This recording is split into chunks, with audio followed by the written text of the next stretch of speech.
Assalamualaikum warahmatullahi wabarakatuh. Selamat pagi anak-anak. Baiklah, dalam pertemuan kali ini kita akan melanjutkan materi kita tentang kesebangunan bangun datar. Ya. Kalau sebelumnya kita sudah belajar tentang kekongruenan.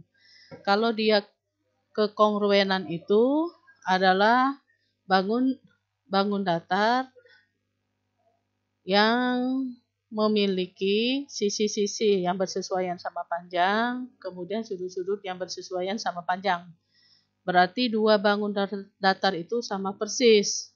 Kalau kesebangunan, ya kalau kemarin kekongruenan itu sama dan sebangun, ukurannya sama, panjangnya, lebarnya, tingginya, kemudian sudut besar sudutnya sama-sama persis, ya. Itu namanya kongruen. Kalau kesebangunan ini bedanya sisi-sisinya sebanding. Hampir sama tetapi dia sisinya sebanding, bukannya sama panjang. Kalau pada kongruen sama panjang, kalau kesebangunan sebanding. Kemudian sudut-sudut yang bersesuaian sama besar. Kalau sudut-sudutnya sama dengan syarat kongruen, ya. Jadi yang membedakan sisinya, kalau kepada kongruen sisi-sisi yang bersesuaian sama panjang. Kalau pada kesebangunan sisi-sisi yang bersesuaian sebanding. Ya nak, cuma itu yang membedakan. Nah, untuk selanjutnya kita lihat dua bangun datar yang mempunyai bentuk yang sama. Disebut sebangun, bentuknya sama. Tidak perlu ukurannya sama, ukurnya tidak sama, tetapi sisi-sisi yang bersesuaian sebanding atau proporsional. Dan sudut-sudut yang bersesuaian sama besar. Perubahan bangun satu menjadi bangun lain. Sebangun melibatkan perbesaran atau perkecilan atau pengecilan. Kalau kongruen kemarin sama dan ukurannya juga sama ya. Kalau ini dia bisa dari kecil ke besar atau dari besar ke kecil, tetapi tidak berubah, gambarnya tetap sama. Sekarang dilihat I1, perbandingan panjang sisi-sisi yang bersesuaian senilai atau sebanding. Kalian lihat sisi AB, ya. AB itu maksudnya berbanding, ya. AB berbanding EF, sama tidak? Sisi AB yang merah berbanding EF. Kemudian sisi BC yang atas yang hijau berbanding sisi FG. Kemudian sisi CD yang kuning berbanding sisi GH, ya. Kemudian yang terakhir sama dengan sisi AD berbanding sisi EH, ya. Ini namanya sebangun, bukannya kongruen. Kalau kongruen sama persis, ukurannya sama. Kalau ini yang gambar pertamanya itu kecil, kemudian sebelahnya besar. Kemudian yang kedua untuk sudutnya, sudut-sudut yang bersesuaian besarnya sama. Kalian lihat sudut A. Sudut A itu besarnya sama dengan sudut E. Sudut B besarnya sama dengan sudut F. Ya kan? Kemudian sudut C sama dengan sudut G. Kemudian sudut D sama dengan sudut H. Kita lihat tandanya. Yang A garisnya 1 di dalam. Kemudian yang E-nya sama juga kan? 1. Yang B 2 di dalam tandanya.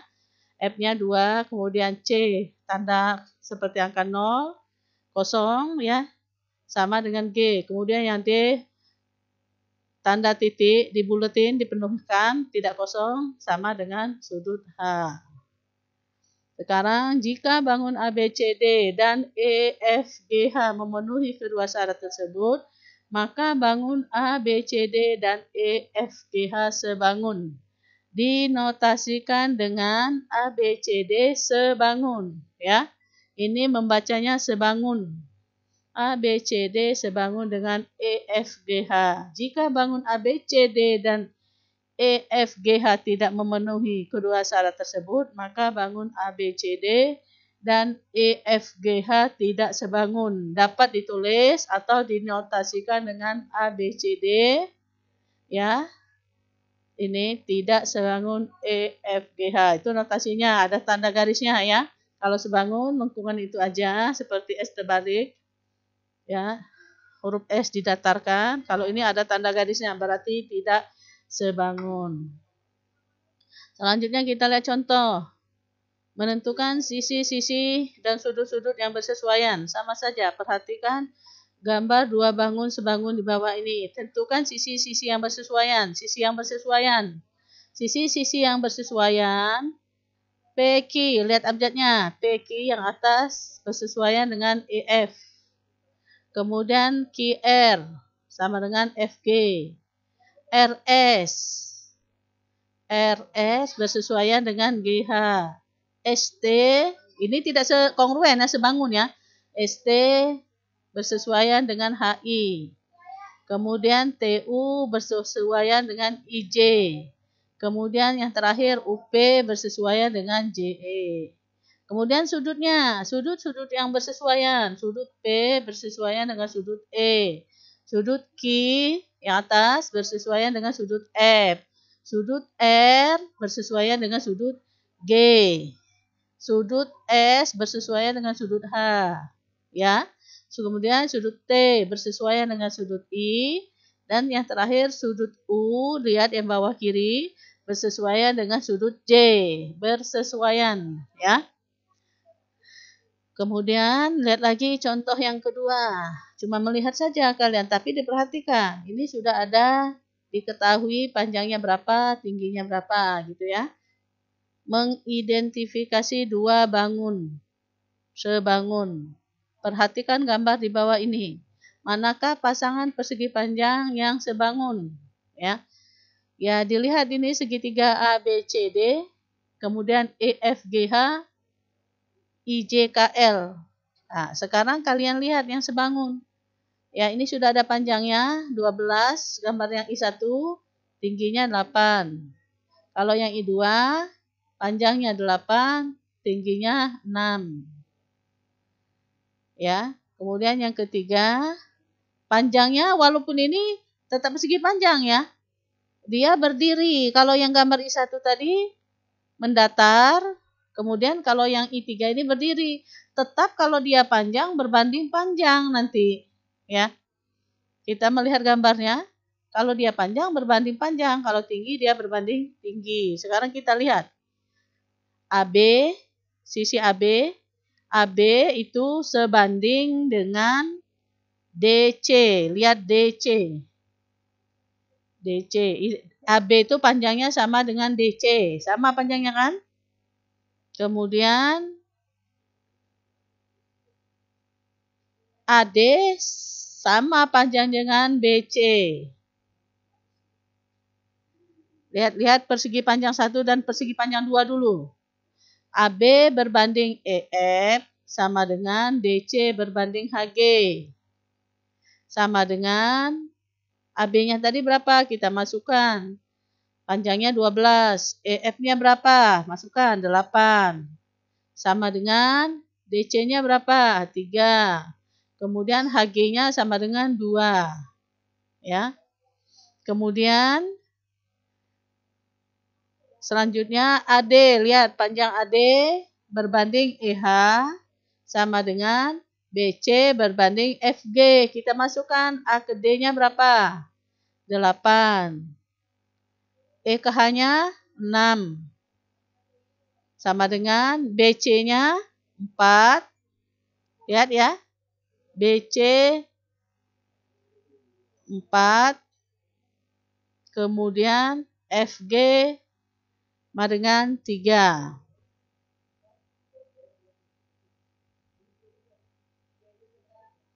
Bisa tidak? Maksudnya sisi-sisi yang bersesuaian. Ya, yang atas tadi AB berbanding EF sama dengan DC berbanding HG. Sama dengan A ke B-nya kan tadi 12. E ke F-nya 8. Kemudian disederhanakan. Sama-sama dibagi 4. 12 dibagi 4 dapatnya 3. Yang bawah 8 dibagi 4 dapatnya 2. Itu ya. Dapat 3/2 itu sama-sama dikecilkan atau disederhanakan. Kemudian AD berbanding EH sama dengan BC berbanding FG. Sama dengan dari A ke D-nya 8. E ke H-nya 6. Ini sama-sama dibagi 2. 8 dibagi 2 dapatnya 4. 6 dibagi 2 dapatnya 3. Diperoleh perbandingan sisi-sisi yang bersesuaian tidak sama. Ya kan, antara 3/2 dan 4/3 kan tidak sama. Maka dua persegi panjang itu tidak sebangun karena hasilnya tidak sama. Antara ini hasil dari I1 dan I2 itu tidak sama. Berarti dia tidak sebangun. Kemudian persegi panjang I1 dan I3. Kita lihat I1 dan I3. AB berbanding JK ya sama dengan DC berbanding EL. A ke B-nya 12, J ke K-nya lihat J ke K. AB kan panjangnya, J ke K itu walaupun dia berdiri tetap panjang, lebih panjang kan? Ya. Berarti 12 berbanding 4, sama-sama bagi 4, dapatnya 3, 4 dibagi 4, 1, 3/1. Kemudian AD berbanding JI, ya. Sama dengan A ke D itu 8, itu sama dengan BC berbanding KR, karena kan sama banyak sisinya. AD-nya 8, J ke I-nya 3, 8 berbanding 3. Tampak bahwa perbandingan sisi-sisi yang bersesuaian tidak sama. Jadi persegi panjang I1 dan I3 juga tidak sebangun, karena hasilnya tidak sama. Nah, sekarang kita lihat I2 dan I3. Persegi panjang I2 dan 3. EF berbanding JK, ya. EF berbanding JK. EF berbanding JK. Sama kan panjang berbanding panjang? EF berbanding JK sama dengan HG berbanding EL. HG. HG itu sama dengan EF kan? Sama dengan IL. Ya, walaupun bentuknya berdiri, dia tetap sama. Kalau dia panjang berbanding panjang. Kalau dia lebar berbanding lebar. Atau tinggi berbanding tinggi. Ya, maka diperoleh ke F-nya tadi 8. Kemudian J ke K-nya 4. Sama dengan dibagi 2. 8 bagi 4, 2. 4 dibagi 4 sama dengan 1. 2 berbanding 1. Kemudian satunya lagi perbandingannya. Lihat EH. EH berarti sama dengan 6 kan? Berbanding EH berbanding JI. Sama dengan FG. EH itu sama dengan FG kan? FG berbanding KL. Sama dengan EKH tadi 6, JKI sama dengan 3. Sama-sama dibagi 3, disederhanakan. Maka diperoleh hasilnya 6 bagi 3, 2, 3 bagi 3, 1. Nah, ini kan hasilnya sama, 2/1 semua. 2/1 itu kan 2. 2/1. Yang satunya juga 2/1. Tampak bahwa perbandingan sisi-sisi yang bersesuaian senilai. Jadi persegi panjang I2 dan I3 sebangun. Ya. Ingat, EFGH sebangun dengan JKLI. Tetapi EFGH tidak sebangun dengan IJKL. Jadi pasangan persegi yang sebangun adalah persegi panjang I2 dan I3 karena hasilnya sama ya. Kalau tidak sama berarti dia tidak sebangun. Oke. Sekarang Ibu lanjutkan. Contoh yang ketiga. Menentukan panjang sisi dan besar sudut yang belum diketahui dari dua bangun datar sebangun. Ya, kita untuk menentukan besar sudutnya, caranya kan tadi dari syarat dua bangun yang sebangun. Ya, ini kelihatan, gambarnya sudah kelihatan. Ya. Ini kalau diberdirikan itu kan yang sebelah kanannya, ya, sisi bawahnya itu BC itu kan. Yang atasnya AD. Kemudian sisi kirinya itu AB, gitu kan kalau diberdirikan diputar. Sama saja.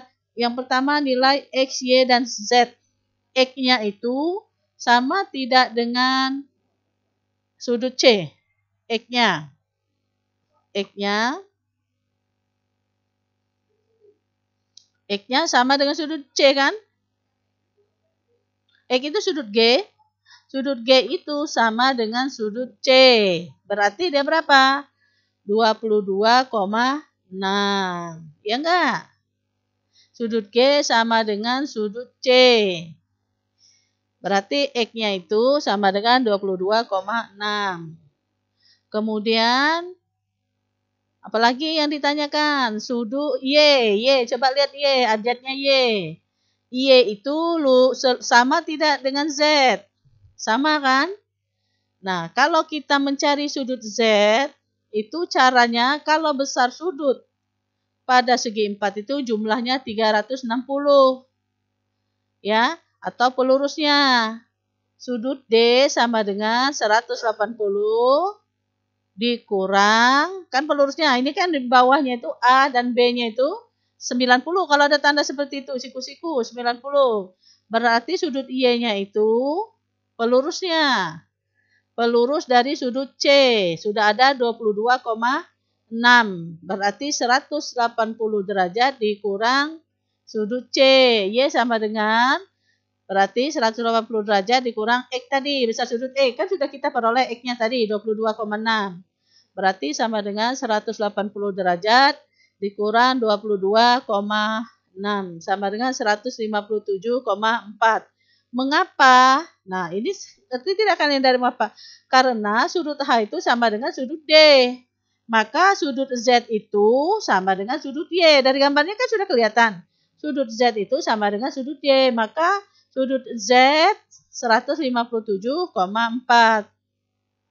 Jadi nilainya adalah X-nya 22,6, Y-nya 157,4, Z-nya 157,4. Jumlah keempat sudut itu kalau dijumlahkan 360 derajat. Kalau dia pelurusnya 180 derajat. Kalau dia ada tanda kotak itu berarti dia siku-siku. Siku-siku itu berapa besar sudut siku-siku? 90 derajat. Ya, sekarang kita lanjutkan ke bagian B-nya, pertanyaan yang B. Pertanyaan B-nya panjang sisi EF. Lihat EF. EF itu ya ada kotak kan di sisinya? Ada pada sisi yang ada kotak di dalamnya, berarti dia EF berbanding AB. Masukkan. EF berbanding AB. Sama dengan ya, EF berbanding AB. Lihat sisinya yang sebanding. EF berbanding AB. Sama dengan HE berbanding DA. Lihat HE. HE itu sama dengan HE. Sama tidak dengan AD? HE atau DA. Ya kan? DA berarti sama dengan E ke F-nya berapa? E ke F-nya tadi 15. Ya. Masukkan angkanya. EF. Kalau mencari EF.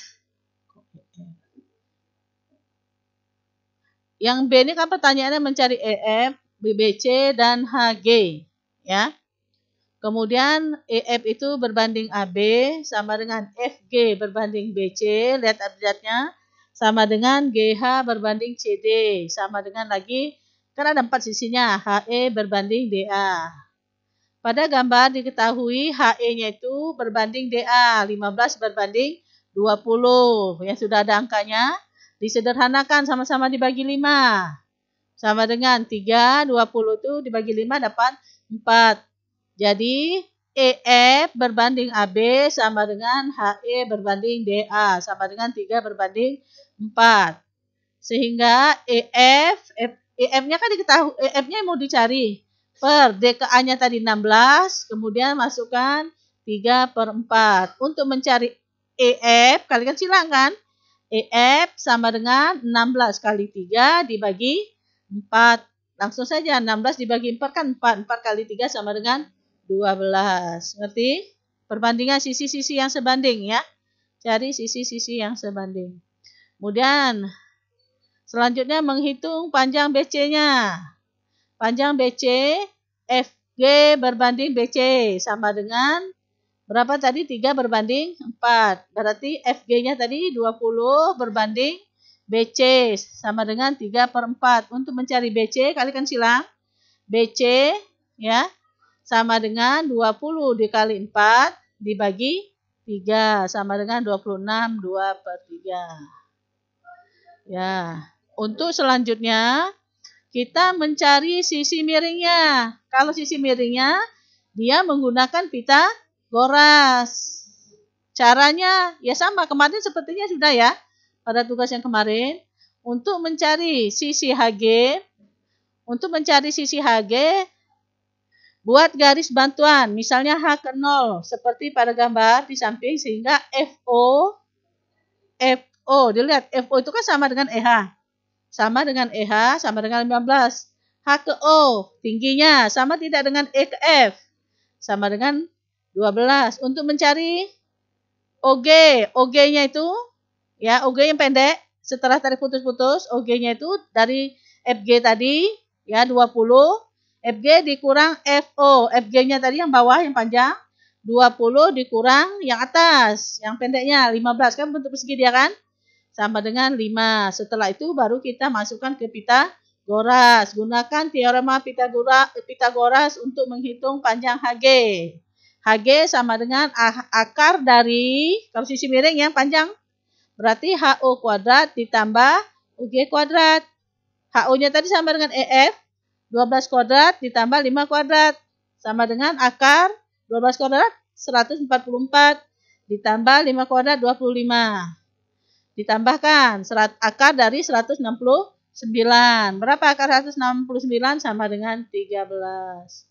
Jadi dari sini dapat disimpulkan panjang EF-nya itu 12, BC-nya itu 26, 2/3, dan HG-nya itu 13 cm. Paham anak-anak? Nanti filenya Ibu kasih lagi ke kalian pahami lagi ya. Kalau tidak mengerti, dengarkan yang Ibu jelaskan. Dilihat lagi ya, dibuka YouTube-nya. Kalau yang tidak punya kuota langsung buka di WA ya. Kemudian untuk yang C. Yang C kita mencari perbandingan luasnya. Kan ini ada 2 trapesium. Kita masukkan luas trapesium. Rumusnya kan setengah kali alas tambah atap dikali tinggi. Berbanding satunya, trapesium satunya. Luas EFGH berbanding luas ABCD. Berarti sama dengan, masukkan ke rumus, setengah EH-nya itu alas ya, yang pendek, ditambah atas, atau boleh atas ditambah yang bawah juga boleh, setengah EH ditambah FG dikali EF. EF-nya itu tingginya, yang berdiri. Per gambar yang satunya juga, setengah AD ya, yang sisi sejajarnya, AD-nya itu dikali ya, AD ditambah sisi bawahnya BC itu dikali AB, tingginya AB, walaupun letaknya di bawah, dia kalau diberdirikan tinggi A ke B-nya itu ya, diberdirikan trapesiumnya menjadi tinggi dia. B ke C itu alasnya, A ke D itu atapnya, atau 2 sisi yang sejajarnya. Dikali tinggi tadi. Setelah itu kita masukkan setengah EKH-nya 15 ditambah 20 dikali tingginya 12. Yang gambar pertama berbanding gambar yang kedua. Setengah dikali 20 ditambah 80/3. Tadi dari jawaban sebelumnya dikali tingginya 16 ya. Setelah itu dari sini ya setengah-setengahnya sama-sama dicoret. Yang belum dicoret 15 tambah 20, 35. Ya, kemudian 3 itu sama-sama dibagi 4, yang dicoret hijau atau biru dicoret biru, 12 itu bagi 4 dapatnya 3, 16 dibagi 4 dapatnya 4. Berarti 35 dikali 3 yang atas dibagi 140/3 ya. 140/3 kali 4. Ya, ditambah dibagi yang bawah, disamakan penyebutnya, dapatnya 140/3 itu ya. Kemudian dari itu bagi berubah kali, jadi 35 dikali 3 dibagi 4 dikali 3/140, dibalik karena dibagi berubah kali, jadi 140/3 tadi berubah jadi dibalik 3/140. Setelah ini kalian lihat sama-sama dibagi 35 ya. Bagi 35 yang bawah 140 bagi 35 dapatnya 4. Berarti tinggal kalikan 3 dikali 3 yang tidak dicoret dibagi 16. Jadi 9 berbanding 16. Tidak bisa disederhanakan lagi ya. Itulah hasil terakhirnya. Sama-sama disederhanakan. Nah, ini sudah ada 3 contohnya. Sekarang tugas untuk kalian kerjakan di buku latihan. Setelah itu kalian foto kirim ke WA Ibu. Sama seperti contoh, kalian pahami ya. Ini untuk mencari yang pertama, 2 buah bangun di bawah ini sebangun. Hitunglah panjang EF, kemudian HG, sama caranya seperti tadi ya. Ini sebangun dua trapesium ini, kemudian AD, kemudian DC. Kalian lihat sisi-sisi yang sebandingnya. Kemudian yang B-nya mencari besar sudutnya. Ya. Mencari besar sudutnya. Mencari besar sudutnya ya. Untuk nilai X, Y, dan Z. Sama dengan tadi. Kalau dia X itu pelurus dari 127. Jumlahnya harus 180. Ya. Jumlahnya harus 180. Nah, mungkin Ibu rasa cukup sampai di sini. Ibu akhiri dengan wassalamualaikum warahmatullahi wabarakatuh.